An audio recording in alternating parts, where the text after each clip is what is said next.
Hey, everybody. Welcome to another episode of the Exercise Mechanic Podcast. Today, we have a Q&A edition, special edition. It is a jet-lagged Q&A edition hosted by yours truly, Etienne Asselin. I have Ryan Taylor and Brett Patterson. Gentlemen, how are we doing today? Pretty good. Good. That's good, man. I like this. I was kind of Hit it with expecting something new, yeah. Just the abbreviated version. I like it. I dig it. We posted up on Sunday as well as, on Monday as well as this morning, the opportunity for our respective audiences to ask questions. We have a total of around 13 questions for today. Ryan, why don't you get us started? Pick the spicy one to get us going. Unmute myself. All right, let's get right into it then. Is biomechanics really that useful when it comes to building muscle? Is this the science-based lifter debate? That's what it sounds like. Yeah, there's some animosity online. It seems like, if I can set some context between the people who compete and just claim they're just kind of getting reps in and getting swole, compared to the people who they see as smaller, leveraging biomechanical concepts and trying to kind of get the most juice out of that lemon, so to speak, which is kind of a false dichotomy in my mind. You guys are probably going to jump in and agree with that, but there's no way you just every exercise, every movement leverages some amount of biomechanics. Even if you're doing a slow eccentric, or you're just doing drop sets, or just a bench press, there's no way you can bench without leveraging some kind of biomechanical concept. It just, I don't know. I feel like a lot of our questions are like these. Yeah, no, but I think this is a worthwhile conversation. Mm-hmm. I think, biomechanics isn't something that you can ever take out of exercise. Like you said, it's really just the language we use to explain and talk about the body, its relative positions, force application, etc. So I would agree. I think it's impossible to have biomechanics removed from exercise-related decision-making, specifically when it comes to hypertrophy, because that was kind of the angle of the question that I think would be interesting to kind of tease out. One of the things that biomechanics helps us understand is force application. In our courses, we make the distinction between biomechanics and exercise mechanics. In that exercise mechanics kind of contains the domain of force application. The truth is biomechanics also contains the realm of force application. And how would I say? And so better understanding how the body moves, for instance, within the case of bodybuilding, how tissues cross joints, and then how you might line up forces that are congruent with that. And I think that's relevant. A good example of how this is leveraged on a day-to-day basis that people don't think about is if you have a dumbbell, and you guys can't, if you're just listening to the podcast, you won't be able to see me. But if you put your arm out to the side, as if you're doing a lateral raise with you're holding on a dumbbell, and then you bend your elbow and extend your elbow with a dumbbell moving horizontally, you kind of intuitively know that that's not going to do anything for elbow flexor hypertrophy, except in maybe one condition, which is that you're waking up from a coma and you've been in a coma for 10 years. And the thought of moving your elbow would be enough to kind of trigger muscle protein synthesis. I'm actually surprised I was able to say that given the jet lag right now. So, in that case, it's evident that exercise would be, useless for anyone who's remotely trained. And the way that you can come to those conclusions is by understanding the mechanical properties of the body and force application. So, Ryan, what do you have to say? Fill those gaps. Yeah, I think, you guys said most of what I was going to say. And I do think the whole, optimization debate, I put this in quotations, as Brett said, it's a total false dichotomy. People assume that if you try to optimize your training, it therefore means you're not training hard, which just isn't the case. I feel like I always reference this, but effort is the great equalizer. Mm-hmm. Even if you have, I won't say bad programming, I'll say illogical programming. if you just train really, really hard, that leads to a ton of progress. So anybody who's trying to quote unquote optimize their results knows that effort and high effort is a part of that equation. And I think that people are already making optimization decisions anyway. Like if you're choosing to squat for your legs, you've already decided that an exercise is better for the outcome that you want. Right. Just because you're drawing the line somewhere doesn't change the fact that you're already demonstrating that same type of decision making.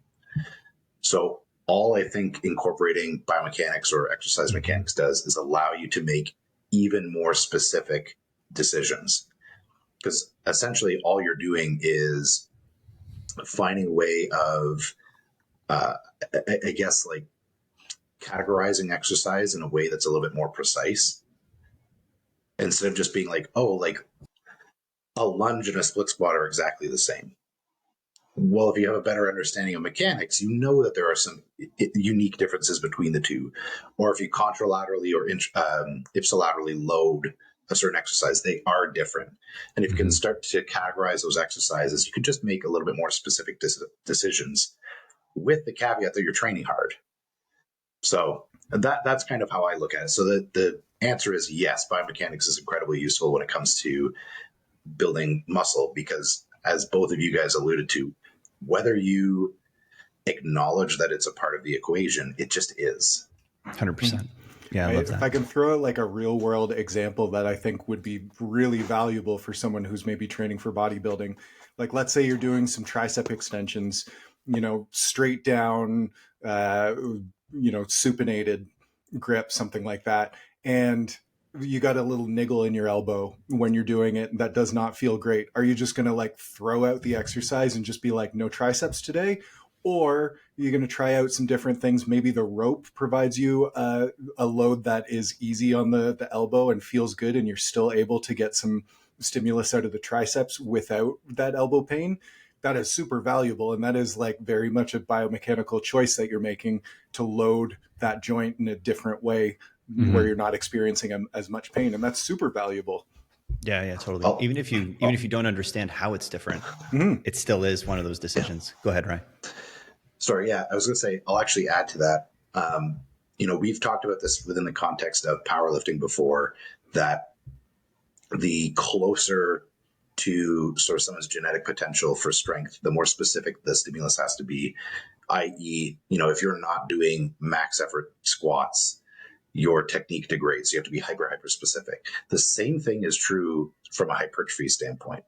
So if anything, you actually want to be that much more precise the further along you are in your hypertrophy journey. To use Brett's example, talk about like tricep training. This is something we look at in our courses quite a bit. Depending on your structure, if you do like a straight bar press down, there's a period in that range of motion where the elbow joint is not really aligned with the implement in a way that's going to load the triceps appropriately. Just understanding that and switching to an appropriate implement so that you're applying force through the tricep the entirety of the range of motion may make a difference when you are 10, 15 years into your training career, in a way that maybe it doesn't matter quite as much a year or two in. But I actually think that level of precision is that much more important the further along somebody is. I love it. Yeah, I think we've, at least for me, we've covered a lot of the important points here. The small little anecdote that I'll bring up is just to kind of build off of what you were saying, Brett, about the like tricep pain. Because there was one guy, this was back when I was still working at Good Life Plast Orleans. And he's this big dude, and he loved training his triceps like 4 or 5 days a week. And he's the kind of guy that like has like, he has had the same routine for a decade, and hasn't progressed really much for a decade, but his routine's just keeping him where he wants to be. So I guess it's working, right?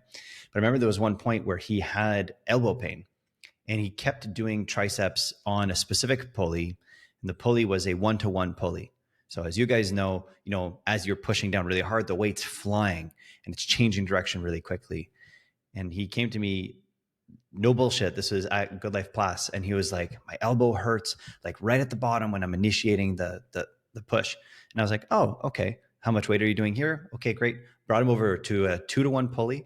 We ensured that it was the same amount of weight in the hand, but we just kind of changed how quickly the weight stack was moving in space by giving him a 2-to-1, and his elbow pain went away. And he was like, what the hell? And I was like, and I was just like, it's because of this, have a great session. And he used that pulley indefinitely. I think he's still probably there, even though Good Life Plus is closed, but it just goes to show, like, that was one thing that, thanks to some of the training that I did, I was able to be like, well, okay, well, let's change this one variable and let's see if it does it for you. And it was super useful. And it allowed him to continue training and stacking one workout on top of the next. Is there anything else you guys want to say on this topic before we move on to the next one, Rye? Case closed. I'll follow this up because I think this is a maybe mechanics related question. Okay. When do you decide it's better for to use? That's some good grammar there. That's not working for my brain, bro. Yeah. You write this down? Yeah, I need Google Translate for their English. When do you decide it's better to use a machine or free weight, i.e. a dumbbell press versus machine chest press?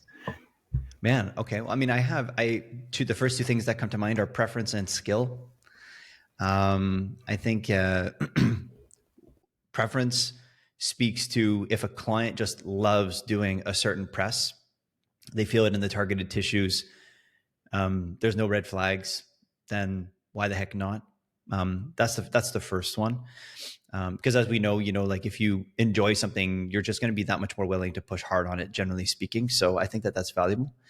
And then the other has to do with low skill. So if someone's just like a new trainee and you're trying to get them to do like a dumbbell chest press or something in contrast to like a machine chest press, and if you really want to start progressing like tissue adaptations, ensuring that the bottleneck isn't the fact that they just kind of suck at doing a dumbbell bench is useful. And then associated to that, my final point would be associated to low skill is folks who have connective tissue disorders, generally speaking, are less excellent at controlling where their body is in space. And so having more feedback for them can help them get in work.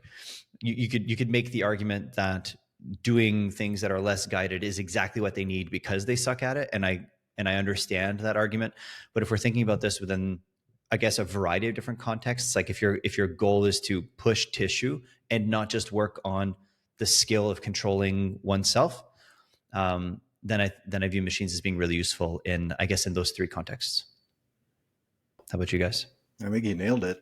To be honest, I don't have as much access to machines in the gyms that I train at. Like some pulley stuff is kind of it. So I'm using, and I think that there's probably more, I don't know, we can argue this point, but I think there might be a bit more carryover to athletic endeavors using free weights and controlling your body, because it is the same as kind of moving your body in space on the field. When we're not just focused on like growing tissue. But I mean, might be a contentious statement to make here, but in general, I usually lean a little bit more towards free weights for my clients. But some of that is just like access, work in some small gyms where it's mostly free weights. For sure. Right. Yeah. I'll add two things. And I think within the context of hypertrophy, I think makes this easier to answer because, as Brett alluded to, I think when you open up the context to sport performance, I think there is, our favorite word here, there's a little bit more nuance to that conversation. I wanted to unmute myself. Sorry. And I right-clicked. This is not going well. I'm actually thinking of getting the Exercise Mechanics shirts for staff and clients that has the logo on the front, and on the back, it just says #nuance. I like it. That's good. I think that's what we're going to go with. First. I've been thinking about it for a while, so I think we're going to make that happen. Sorry, Rai, keep going, man. Yeah. So anyway, answering this more in the context of hypertrophy, just because I think the conversation becomes a bit more complicated when we talk about sports performance. The two things that I would maybe add is if you determined that you wanted a specific like resistance profile for a movement, i.e., if we use their example, the dumbbell press versus the machine press, dumbbell press is going to have essentially the greatest challenge in that stretch position. And then you could opt for a machine that maybe has like a mid or even shortened range loading if you wanted that to be sort of the case for that particular individual. So that would be one situation. Am I forgetting my second? Oh, the second I would say is I will actually say injury management or like risk management in the context of individuals who are incredibly strong. So it's actually, I should say more like an SFR conversation, so stimulus to fatigue ratio. Right. So for example, let's say you are an individual who can squat 600 pounds for reps. Obviously, this isn't going to apply to everybody, but if you're somebody who, and at the gym that I train at, there are a handful of individuals who are this strong. There's guys benching 4 plates for reps, etc. Yikes. So you've got to not only jam your upper body under the bar, you've got to brace, you've got to walk it out. There's all of these other things that are going to contribute to the stress of that exercise that don't directly contribute to, glute, quad, adductor growth. Yeah. Maybe that free weight exercise is completely valid, but there starts to become additional components there that are all just going to contribute to fatigue that's going to take away from that muscular stimulus. In which case, having something that's highly braced, where you're just eliminating some of these other variables, might be a worthwhile decision. So those would be the two other things I would say that would factor into that decision. I love it. I think that's really great. I'm happy that you brought that up. Because if we think of, one of the things that we talk a lot about in our courses is this notion that like motion matters, but it's really force that drives tissue adaptations. And so you can have two different presses that if we're talking about joint excursion, it might actually be exactly the same joint excursion potentially. But where we're getting the peak stress throughout the range of motion, it can be completely flipped. And the example of a dumbbell bench press in comparison to a machine provides a really great opportunity to have that conversation. So I'm really happy that you brought that up. I had one more thought that came to mind while you guys were kind of unpacking this, and it actually has to do with nerve damage. This is pretty specific, but so if you think of within the world of mechanics, you can have like open chain and closed chain, but you can also have within closed chains, you can have things that are called constrained closed chains. A constrained closed chain essentially makes reference to how because you don't have a whole bunch of links in this chain, it actually doesn't matter at which articulation the torque or the force is coming from. All joints will move the same regardless of where force is coming from. So like a really good example of that, if we think of like a machine chest press where the hand is constrained in space, so regardless of like when you're on this machine, if you just like extend, if you just had like a motor on the back of the tricep or back of the elbow, extending the elbow extension would drive horizontal adduction of the shoulder. Or the shoulder, if you just had a motor here doing horizontal adduction, it would create elbow extension for you, even if you had literally zero innervation to the tricep. And I've had some clients, not many, I've only had about 2 during my career that had some pretty significant nerve damage. And within those populations, leveraging exercises that are kind of constrained closed chain environments leads to them being able to do exercises that if they were more open chain or closed but not constrained, they wouldn't be able to do them. So that's another one that's kind of interesting. Doesn't come up very often, but thought I'd mention it. I thought of one more too, actually, when Ryan mentioned risk. Because ET, you said like if somebody sucks particularly at an exercise, which is different than feeling scared or like feeling threatened by an exercise. And if something like, a goblet squat gives somebody some anxiety around their knees, but like a hack squat doesn't because they have a bit more stability around them, then I think that's a choice that you can make as well. 100%. 100%. As per usual, it's not a clear-cut answer, right? But it depends, and most interestingly, it depends on what, right? Like which things and how much weight do you allocate to those things. Like if you have someone who's really, really, really anxious and really fearful, it's possible that the fear piece is a huge constrictor to them being able to do work. And so bringing them into these really stabilized environments, externally stabilized and guided environments for a while could be fantastic for them. It could really unlock a whole bunch of training opportunities, and you have no idea where that'll take you. Ryan, it looked like you were maybe going to say something. I didn't mean to cut you off. Are we good to move to the next question? I was going to say, maybe I'll do one more question and then we can pull some from I thought we were yours. I thought we were going to alternate. You want to go? Man. Okay, You're killing me. You're killing me. No, I'm just playing. So I got 4, but 4 of them are very different. And so this one here is like non-training related when it comes to like exercise related decisions. So I wanted to table this to you guys. Who have been some of your biggest influences and role models in your training career? I'll jump in. Go for it. I mean, my dad and my grandpa are definitely up there. I think I should also mention my mom in there too. I've got like a family of athletes, and I think we mentioned this on the like meet your podcasters episode. But my grandfather was an Olympic decathlete, and then coached a number of track teams, including Canada's national track team for horizontal jumps. My dad played semi-pro football and then was a coach of a number of teams. My mom was a pretty high-level swimmer. And so certainly influenced me. And especially like my dad has got this like really kind of calm approach while still demanding hard work that I've really internalized. And like, I remember like all of, he was the head coach of the football team when I was in high school. And all the other guys on the football team were just like in awe of him because he just spoke so quietly, but demanded respect. And then the few times he would just like jump into some drills just to demo some things, all the guys on the team were like, you just can't move him. He's just so big. Like he's so strong, even as like a, 50, 60-year-old man. And at the same time too, like that respect extended to the other team during the game is like, you don't, throw cheap shots after the whistle. Like if you got aggression, football's an aggressive sport. You can get it done like between the whistles, but as soon as that whistle's done, that guy is your friend. And like if somebody's injured, you take a knee, you don't chirp.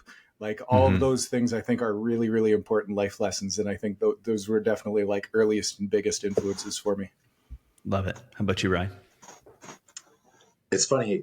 On one hand, I would say there's probably been a lot of like micro influences over my lifetime. The two that really stick out that I think have had a really profound effect just on how I view everything and approach everything training wise or sport wise even. The first, actually my older brother. So he's 6 years older than I was, or I am. He's still 6 years older. When we were growing up, I remember there was a guy that played on his hockey team who would get hurt every game. And like trainer would go out on the ice, bring him back to the bench, and then the next shift he would be out playing. He's like a bit of a baby. And it's really funny. It's one of those things like I don't even know if my brother knows the impact that this had on me. And it was probably just like a thing. My brother would have been like 11 or 12 at the time. And my brother probably said this somewhat offhandedly, and it has like stuck as kind of like a motto for me my whole life. And he had said something along the lines of, no matter what, if you can get yourself up off the ice, you get up off the ice. And it was something that has been both very literal. Like I skated myself off the ice when I broke my knee in 3 places. Like literally I had this thing where I was like, I will not let somebody else take me up off the ice. Walk myself off the court when I took my thumb off, like all this stuff. But I think that that's a mentality that has just stuck with me through, both athletics and then life. The second one, more specific to fitness, when I first got into powerlifting, this would have been circa like 2012 to 2014, kind of in that range. There's a powerlifter by the name of Dan Green, who at one point in time, I think held the world record in 2 different weight classes for the total, the squat with and without wraps in both weight classes for like a 3-year period. Like absolutely, probably one of the most dominant stretches in powerlifting in a sport where records get broken all the time. And one of the things that I really admired about him, and then I think have tried to emulate, both in powerlifting and now in bodybuilding, was he was an absolute technician within his sport. I remember him in an interview once being asked like what he did to like amp himself up on the platform, before a meet. He said, I don't really. He's like, my confidence is because I've trained every single lift exactly the way I need to lift it on the platform for the last 10 years. And I liked this approach where, you would watch him when he would lift, and there's a level of aggression that you got to turn on in that sport. But it was like this controlled aggression where he could turn it on, but he was kind of a thinking man's athlete a little bit. And it was always something I really respected in him, and I thought was something that was worth trying to mirror in my own training and my own performance. That's cool. It's so interesting how small moments, can really like shape us. You're talking about like the like that one thing that your brother said, or even Brett, like how like there maybe not any one moment, but just like who your dad was. Yeah. He's still kicking. Yeah, he's still kicking, right? And can't necessarily be reduced down to one thing, but just like who they are, as a means of having a really great influence. I love that. For me, when I saw that question, what came to mind was that my first, like not the first continuing education course, but the first continuing education course that I did that like really shook my world. And it was with muscle activation technique. And the gentleman who taught that passed away, but his name was Peter Chiasson. So he was based out of Toronto, like large bodybuilder. At that time, he was the largest man that I've seen. Now he's the second largest. The largest that I've seen is Ryan. Let's be real. I got you. And he shook my world in a variety of ways. Number one, like completely like violated my expectations, because I walked into this class, I remember, and I was like, oh, you got to be kidding me. This like muscle bound dickhead is going to like try to teach me something, and then I spoke to him briefly before class. Super nice, not the kind of person I was expecting. And then he started teaching, and I was just like, moment arm this, lever that, axis of rotation here, line of force there. And I was just like, I know nothing about training. And so he really set the stage for, I guess for me, that was a really important moment of like, check yourself. Like I had done, I think 2 courses at the time, and I was at like the peak of Mount Stupid, where I had very little knowledge, but I had a whole bunch of like willingness to opine and a huge ego. And then Peter just kicked me off of the fucking top of that thing. And he's like, you know nothing, fam, like humble yourself. And that has really stuck with me. I find that the place, like my presupposition that I operate from is that I know nothing. And that's hard to live with sometimes, but I would much rather that than the opposite. So yeah, so very much thanks to, huge shout out to Peter, rest in peace, for catalyzing that. And then the other thing that really stood out was he, like I said, he was this big guy that I wasn't expecting to be as like refined as he was. But the other kind of contradiction, or that it was a contradiction for me at the time, was like, you can be humorous and not take yourself seriously and be really intelligent. Like I find that sometimes what ends up happening is folks who take a subject matter really seriously sometimes then take themselves too seriously. And they're not the kind of people that I enjoy being around. I found that Peter really modeled excellence, not only when it came to like how he showed up as a professional, but also as a human being, just very well balanced, like this ability to not take himself seriously, while also concurrently really knowing your shit and throwing down science when needed. And then also being able to read the room and know when he's speaking to a beginner and to kind of come down to my level, like he did on so many occasions during that first course. And Peter, like, various podcasts in the past when we've talked about when I've maybe said something like one of my first mentors, usually I'm talking about Peter and things that he kind of taught me directly and indirectly. That's what comes to mind. Cool. If I can like throw an additional one on there, ET, you just reminded me. You were actually a huge influence on me when I like got hired at Epic. Like, talking to you for like 2 minutes, I was like, oh, this is a guy I need to get to know. Like, he knows a lot, but like also, the same things you're talking about, Peter, I can tell, you're describing him, and I'm, other than maybe the physical features, and I'm like, oh, what are you saying? What are you saying? I was like, he's talking about like me meeting you, basically. Like, that same like That's nice. humility and knowledge, the ability to like explain concepts and bring it down to the level of someone who's maybe not where you are. So yeah, like, thank you. And it's really cool to see that influence like filter through you into me. And hopefully I've internalized some of that too. I appreciate that, man. Thank you very much. That's, if we think of like, I think really highly of him. And so you sharing that really is touching. Right. I think you're going to say something. Something both of you guys touched on that I think is refreshing to find in the fitness world. I came from like a academic science background and was used to talking physics and organic chem and all of this stuff.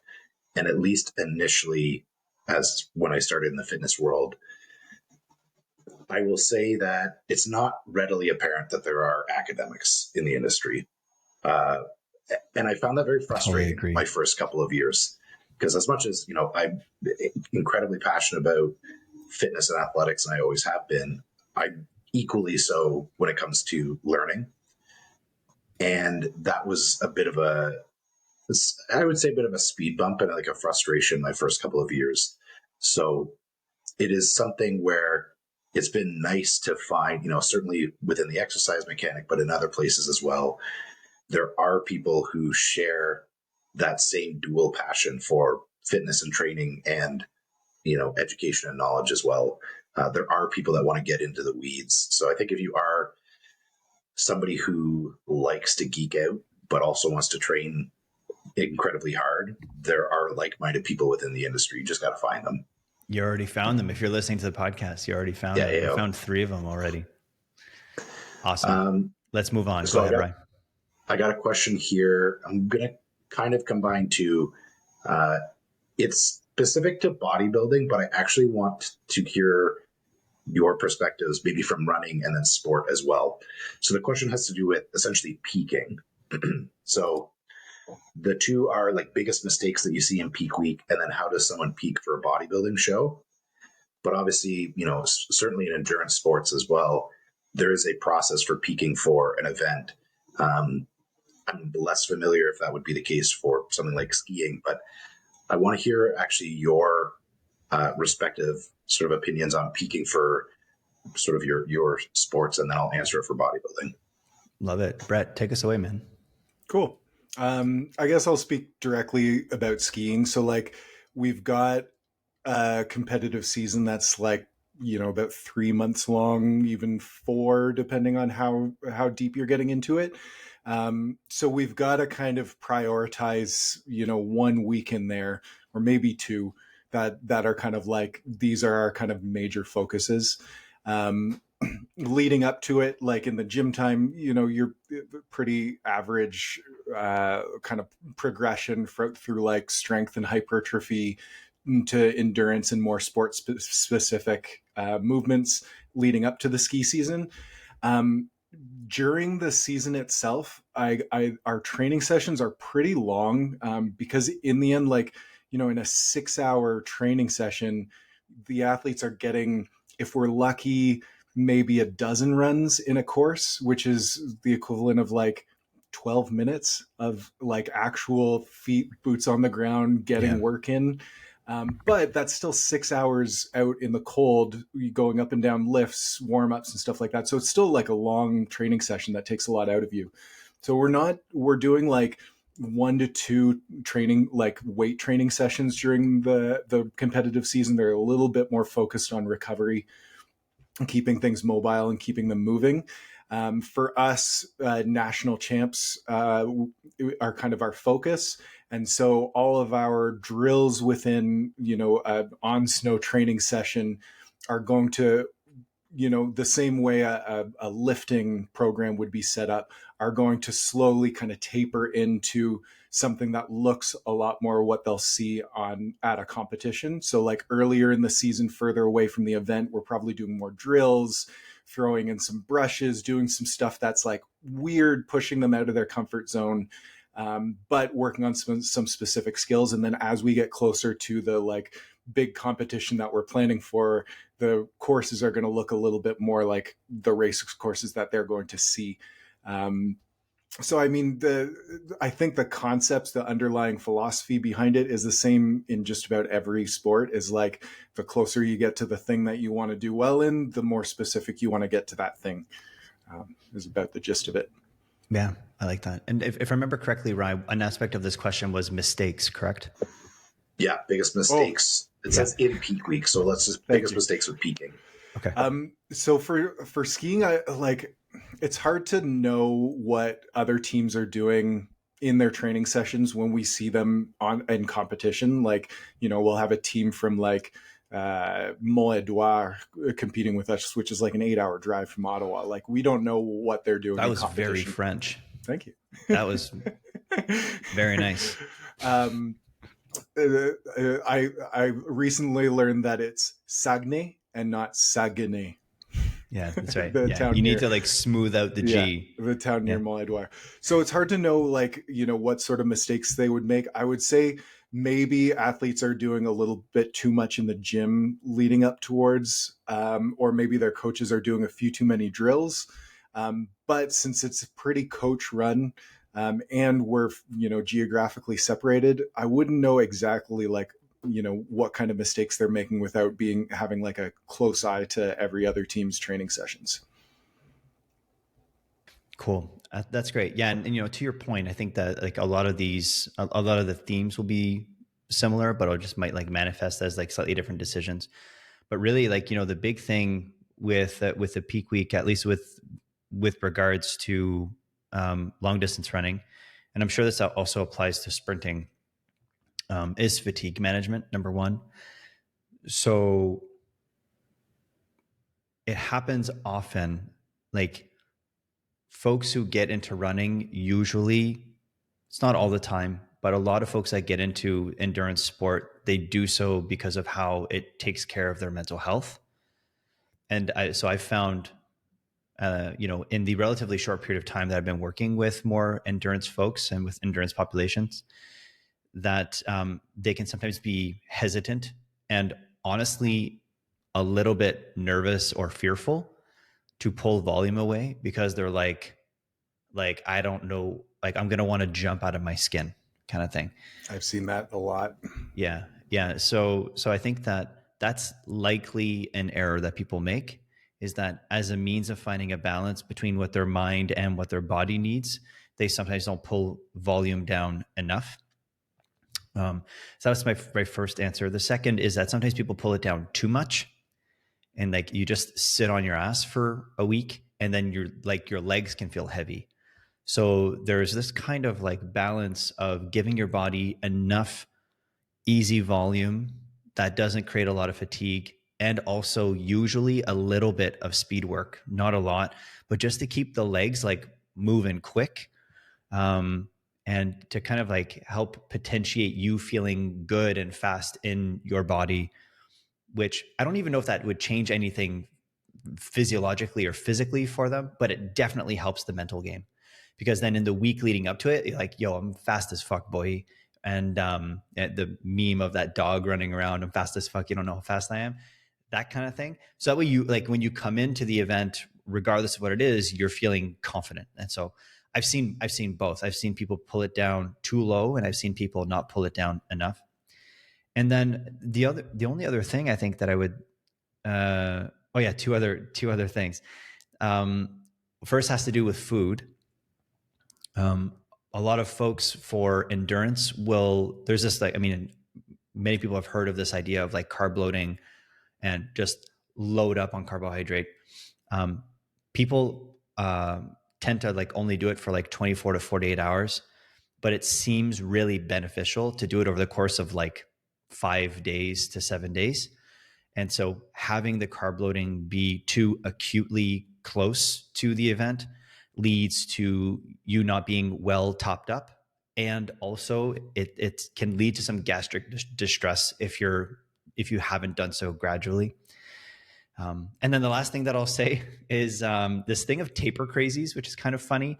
Taper crazies is, I don't think it really happens so much in bodybuilding and powerlifting, but in endurance world, it happens all the time, which is like in the week and a half leading up to it, as you pull volume down and you're worried or thinking of the event that's just over the horizon, your body can really start to feel weird. And so an example of this could be like, you'll wake up one morning and like your big toe will hurt and you're like, where did this come from? Or my knees are now hurting and like, but I've pulled my training volume down. This makes no sense. It happens all the time where the body is just kind of, the individual is on red alert in preparation for the event. And so everything gets heightened. And so the mistake here is that people make decisions based off of data that they're experiencing just because their body's hypersensitive. It's not actually relevant. So what I've told all of my athletes is that in the week leading up to it, expect your body to feel different, expect your body to feel weird. You might have little niggles that kind of pop up. You might have something that feels like an injury, and all of it is just smoke and mirrors. Like, just trust that you're okay, get your sleep, and you'll be fine. So those are my 4. It's funny. The hardest thing for runners to do, it seems like, is like reduce volume sometimes. I've got a meme here that's like runners trying to rehab their injury, and then underneath it's like spontaneous 10K. It's so nice out. I have to do a cheeky little 50K impromptu marathon, 5-hour trail run, easy run, 4-minute mile pace for 10K, beach run, trying out new shoes for a half marathon. It's like 100%. the rehab plan. 100%. Yeah.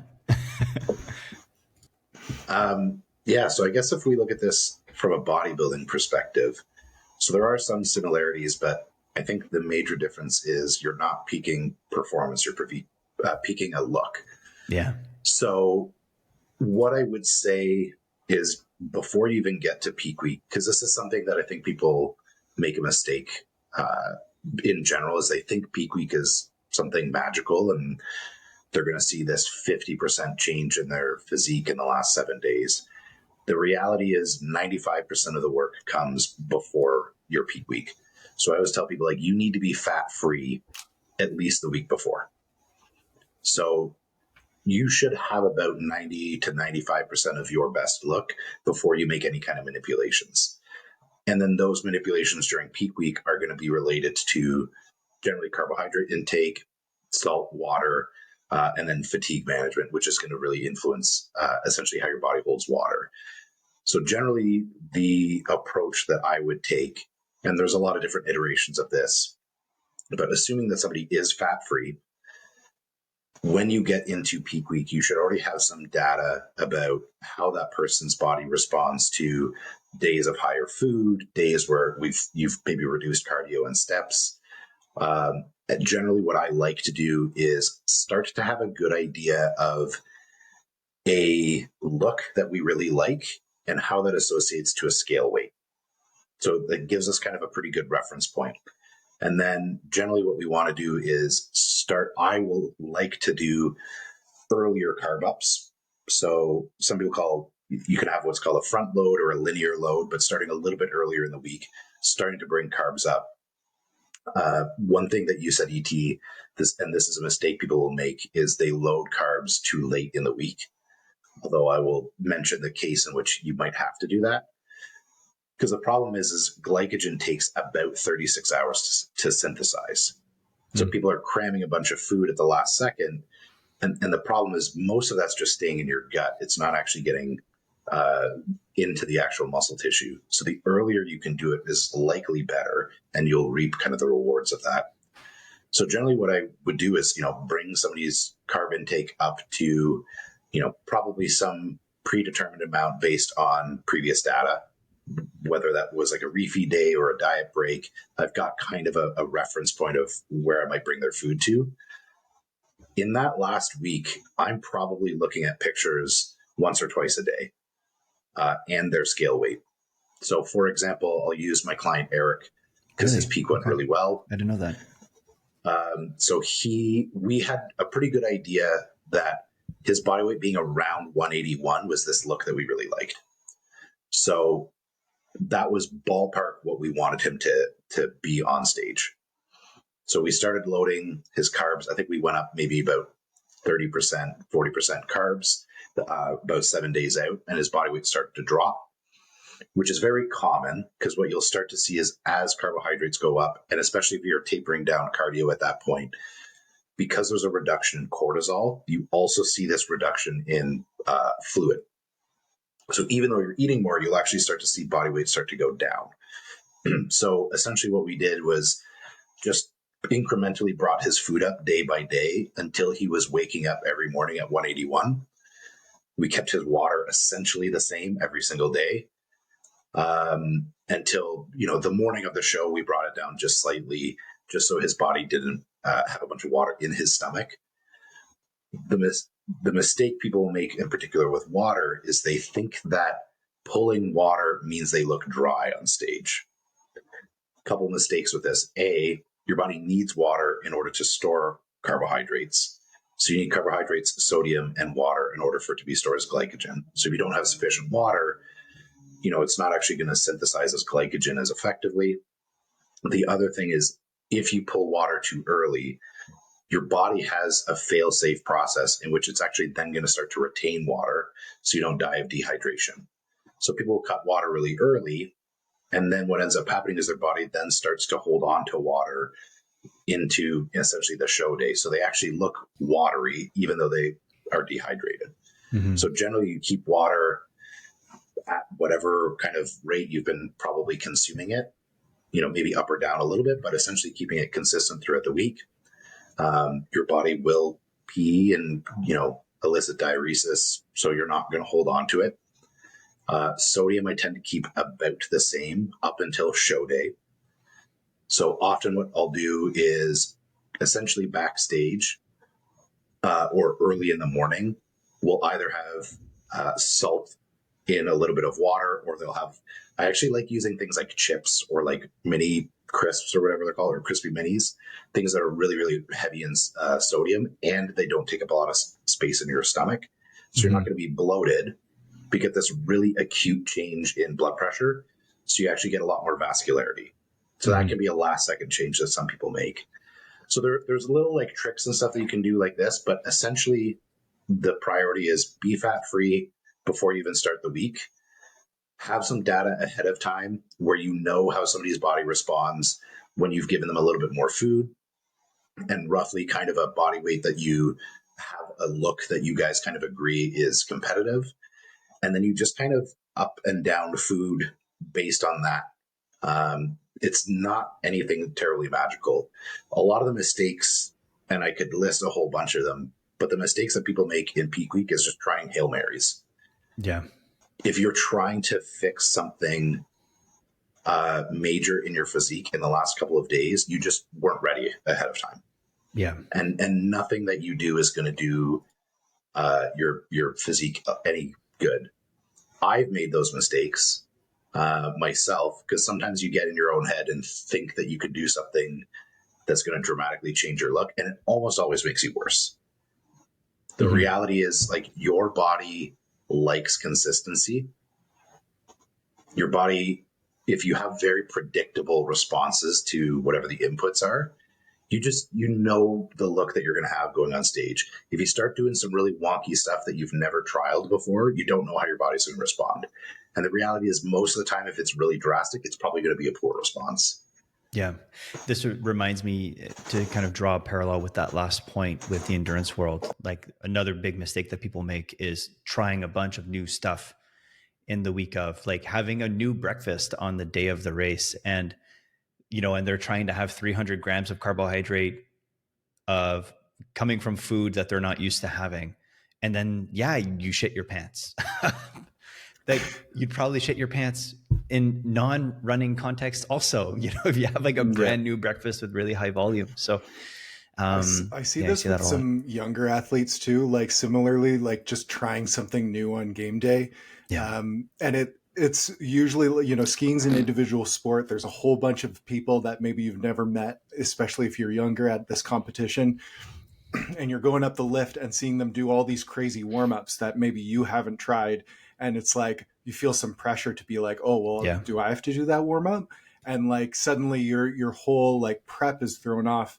Skiing is a very like, what's the word I'm looking for? Low, like psychological activation, arousal, like low arousal sport. It requires a lot of cognition. So anything that you can do to get yourself in like a calm headspace, thinking things through and not kind of panicking before the race is going to be better. And if suddenly you're like, well, do I have to do this warm up or this warm up? Am I doing leg swings at the top? Without having established all of that in training beforehand, you're definitely not going to ski at your best. I've told my athletes before, the warm up that you do, whether it's, your pre-training, pre-race warm-up, not only has to be established, but I also think that you're probably getting more out of it mentally than you are physically. The fact that you're reestablishing it every single day in a calm, controlled setting in training, and then you take that ritual basically and move it to competition, it'll get you in that same performance headspace.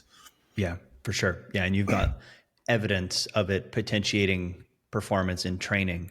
So then leveraging that, on game day, for sure, useful.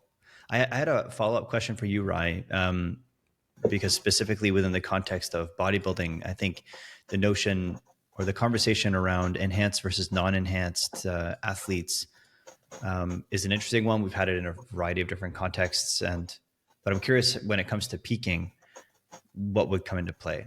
Now, just before you take the mic, I guess the acknowledgement here that this is a difficult question, because especially if we're talking like enhanced athletes, no one's running the same stuff, nor are they running them at the same compounds, like at the same amount or the same doses. So I understand it's kind of a tricky question, but I'm curious if there are some generalities that you could tease out. Yeah. So, as you sort of mentioned there, of course, there's going to be differences in terms of stack design, from individual to individual, as well as class to class. But I think there's a few things that you could consider. So one of the first things, and this wouldn't necessarily be a manipulation that you make in peak week, but probably something weeks ahead, depending on how somebody essentially holds on to water. Usually, like, if people have higher testosterone levels, and if you're like a higher aromatizer, i.e. your body's going to convert more testosterone into estrogen, sometimes you'll see people will then potentially retain water more often. There's some debate on that, but that seems to be the case. You should know that ahead of time, and especially with injectables, because it's going to take weeks before they change in your system. If needed, you may want to, if you're a male, to pull testosterone down and then replace that milligram dosage with a DHT derivative like Masteron, Primabol, and something along those lines, because those won't aromatize. So you'll see a shift in water retention sometimes in that case. Again, very individual. I have seen people run 1,000 milligrams of testosterone and not hold on to water. I've seen people run 250 and be really watery. So there's a variety of things that can lead to water retention, but one thing you could look at is stack design weeks ahead. When it comes to the week itself, like I said kind of before, a lot of the time, the least number of changes you can make, the better. So usually if you're running orals, which is very common towards the back end of prep, I would just keep them in. If someone was running like a thyroid medication, I'd keep it in. If you are somebody who, because I have made this mistake before where I pulled growth hormone out the week leading up to a show, because in my head I was like, growth hormone leads to water retention. I want less water. The problem is because I actually had less water retention, I was also much flatter. So I actually looked softer on stage because I actually was like, my muscles were less hydrated, right? Yeah. So keeping growth hormone in, I think, for most people is probably the right call, especially if you've gotten a look that you really like with growth hormone in place. Don't change anything. The two changes that I might make to your normal routine in a peak week would be if you're running some kind of thermogenic, like clenbuterol is really common, because it is a stimulant and it's going to negatively affect sleep. And it's also just generally going to have your, probably anxiety be a little bit higher. You shouldn't have the need to necessarily have an additional fat loss agent in place the last few days, because you should be fat free. So if you take that out, you'll likely see, just because you're removing a stimulant, hopefully people's sleep quality gets a little bit better, a little bit less anxious. Those are things that are probably going to just generally improve their look. And then the other thing I'd say specifically for men is you probably want to take your last injection at least 3 or 4 days out from the show, potentially more.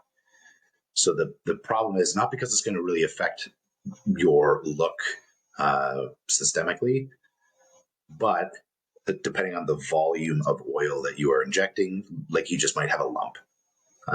So the last thing you want is you turn around, you flex your glutes, you just got a bump on your butt cheek. That doesn't look very good. Yeah. And judges notice that stuff. Like I've seen people who looked great.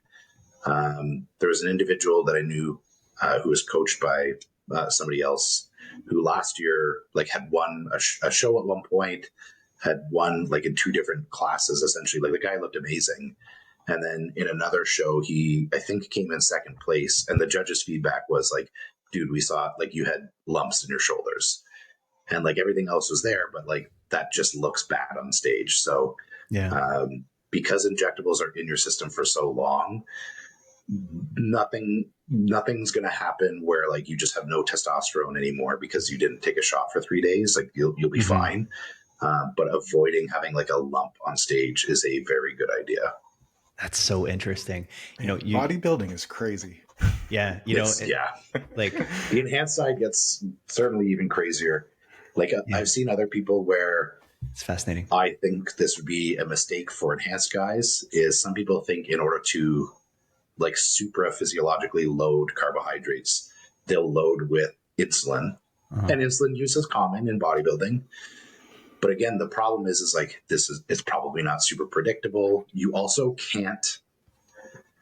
Some people make this argument one way or the other. I would say at the very least, the reward of potentially getting a little bit more fullness from having whatever insulin's going to do storing carbohydrates isn't worth the risk of maybe you go hypoglycemic and that's not going to be super fun. Or what's very common, because you're just storing so many more carbohydrates, oftentimes people get very watery looking. Yeah. And it's just a risk that 9 times out of 10 just isn't worth it. Yeah. Man, it's so interesting. So one big theme here, regardless if we're talking about bodybuilding, powerlifting, endurance sport, or competitive skiing, is don't do new shit the week of the event, right? test your stuff before. You should have a pretty good, understanding of how your body's going to respond to things leading up to it. When I felt so bad when I asked that question, I was like, fuck, I shouldn't have asked Ryan this question when we've got like 4 minutes remaining, because it's such an interesting and nuanced thing. Like, I have lots of follow-up questions, which I think, maybe on our next Q&A podcast, we can table this, because I think it's an interesting discussion. And for folks who aren't in that world, myself, being one of those people. Brett, I don't know if you do enhanced skiing, but not even skiing. Hey, the enhanced games is coming up at some point, right? That's right. You're gonna see some buff skiers going downhill. Have you seen the it's kind of gone viral, swimmer? that swimmer? Yeah. I feel like swimming is the worst sport to be really heavy, though. Like, as a heavy guy, I just sink like a stone. Yeah. Skiing, I feel like actually being heavy maybe would help. I don't know. What's really interesting is like there's not really like one physique on the ski hill. Like, you've got guys who are like built like bowling balls. You've got guys who are like long and lanky. Generally, the taller guys are better in the slalom events, where you can keep your center of mass a bit closer to like the corridor and have your feet move underneath you. And the bigger, heavier guys, you do better in the speed events. But like, I mean, there isn't a lot of a lot of what enhancement is going to help, I think, in skiing. Like, kind of like tennis, it's a lot of technique, and a lot of like finesse. Yeah, you might get that extra 1% with like some blood doping or a little bit of extra strength, but I really think that like most of it is in the technique. Like, probably same reason you don't see a lot of like, tennis players getting busted. Yeah, or like those kinds of sports, I feel like beta blockers and stuff is probably where you'd see the enhancements. As you had said, like, you need to be quite calm. Maybe you don't need to have 30 pounds more muscle, but there's probably enhancements that are psychological that I would see having like a certain benefit to the performance. In shooting, alcohol is a banned substance. It's like biathlon too, because it can drop your heart rate really quickly. In a biathlon, you're doing like, Nordic skiing, your heart rate's getting up, and then you've got to stop and immediately lower your heart rate. Alcohol is like a super performance enhancer for a sport like that. Man, that's funny. There's a bunch of jokes there that I don't know if we should make. Gentlemen, I appreciate you. Thank you so much for today. Another The Exercise Mechanic podcast complete. I really appreciate you guys, and I'll see you guys on the next episode. Have a great day. Talk to you soon. Ciao, Adios. ciao.